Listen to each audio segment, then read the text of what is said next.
मुझा मानवरा सजी कराची गड होंदी हुई। इब्राहिम हैदरी जा दोस्त होंदा हुआ, हितां कलमती पंहिंजो पिपरी खां ईंदा हुआ। त साईं शफ़ी जामोट तमामु शफ़ी जामोट, इहे साईं हकीम बलोच, इहे पुराणा पाण में दोस्त हूंदा हुआ।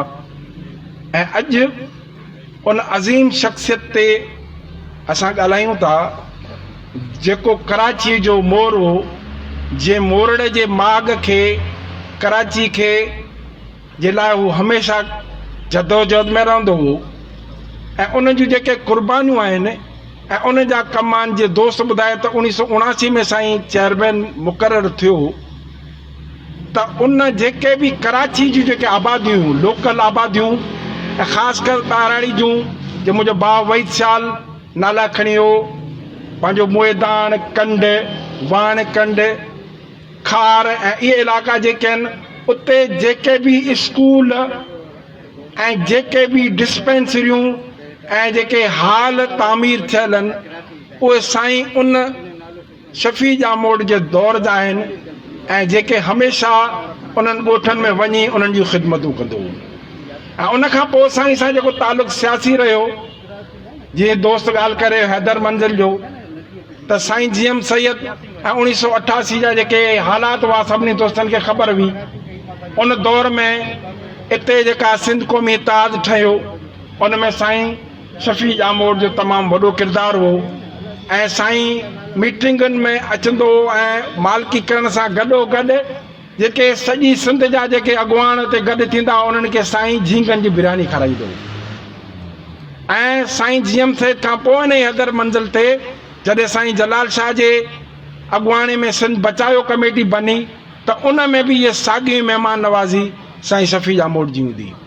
साईं शफ़ी जामोट जेको हिकिड़ो अज़ीम किरदारु हो, उन ते ॻाल्हाइण लाइ तमामु घणो वक़्तु खपे।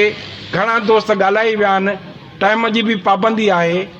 त असां इहे ॻाल्हाईंदासीं त ख़ासि करे इन्हनि दोस्तनि सां त कराची जे अंदरि, ख़ासि करे कराची मोरड़े जे माॻ में जेके असां रहूं था, उहे असां सभु सिंधी आहियूं, कराची जा मालिक आहियूं, कराची जा वारिस आहियूं। ऐं कुझु ॾींहंनि खां दोस्तनि जेका उत्तरादी लाड़ी वारो जेको सिलसिलो कयो हो, उन्हनि जी असां मज़म्मत कयूं था। असां चऊं था त असां सभु सिंधी आहियूं। ऐं पार्टियूं बि कंहिं वक़्त ते जॾहिं असां थींदा आहियूं, को वक़्तु ईंदो आहे त असां पार्टियूं झंडा हिकु पासे करे पाण में गॾु बीह रहंदा आहियूं। तंहिं करे ऐं कुझु वक़्तु अॻु में दोस्तनि बलोचनि जो मामिलो रखियो हो, त बलोच बि असांजा ई आहिनि, कराची जा वारिसनि, मालिकनि ऐं मोरड़े जे माॻ जा वारिसनि। असां हिते जॾहिं सभु हिकु थींदासीं, असां हिकु मुठि कॾहिं असां कॾहिं कोन ॾिठोसीं त असां केरु आहियूं। असां पाण में सिंधी थी करे हुनजो मुक़ाबिलो कयोसीं। ऐं जॾहिं हिकिड़े वॾे मांगर मुझ मलिक रियाज़ मलीर जे मारुड़नि जे ज़मीननि ते कब्ज़ा कया, तॾहिं बि इहो साईं शफ़ी जामोट हो, इहो साईं हकीम बलोच हो, ऐं साईं खुदा नौशाह हो ऐं साईं शफ़ी जामोट हो, जिन इहा जदोजहद कई, जिन पंहिंजे माण्हुनि जी मालिकी कई ऐं उन मलिक रियाज़ खे उते महदूद करे असां पंहिंजी जदोजहद कईसीं। हाणे मुल्लो आयो आहे, हिकिड़ी तनक़ीद इस्लाला हूंदी आहे, तनक़ीद हुजत में बि हूंदी आहे। जंहिं मुंहिंजो हिन पीपुल्स पार्टी में साईं हकीम बलोच है, राजा रज़ाक है, अल्लाह जन्नत नसीब करे, मुर्तज़ा बलोच है ऐं पंहिंजो सलमान, उन्हनि सां मुंहिंजी हुजत आहे, उन्हनि सां पंहिंजप आहे।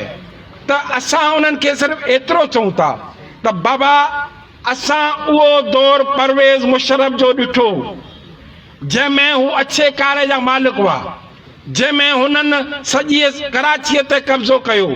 पर जॾहिं हुन खां असां जान छॾाई त वफ़ाक़ खां वठी सूबाई हुकूमत ताईं ऐं हींअर मेयर बि अवांजो आहे। ऐं माशाअल्लाह अवां जे मेयर खे टिक टाक तां वांदकाई थिए त हुनखे तव्हांखे कुझु चऊं त असल इहा आहे त जेके कराची जा जेके ॻोठ, जेके शहर, डिस्ट्रिक्ट सेंट्रल जे अंदरि, हाणे मां तेरी चवंदो त पंहिंजी ॻाल्हि कंदुसि त 5 में ई हाणे उते जेका इलेक्शन थी चेयरमैन जी, उहो मुंहिंजो पंहिंजो मारोट आहे। उन लाइ मूं सईद गनी खे चयो, दोस्तनि खे चयो त बाबा हीउ जेको इलेक्शन आहे हिते पंहिंजा पाण में न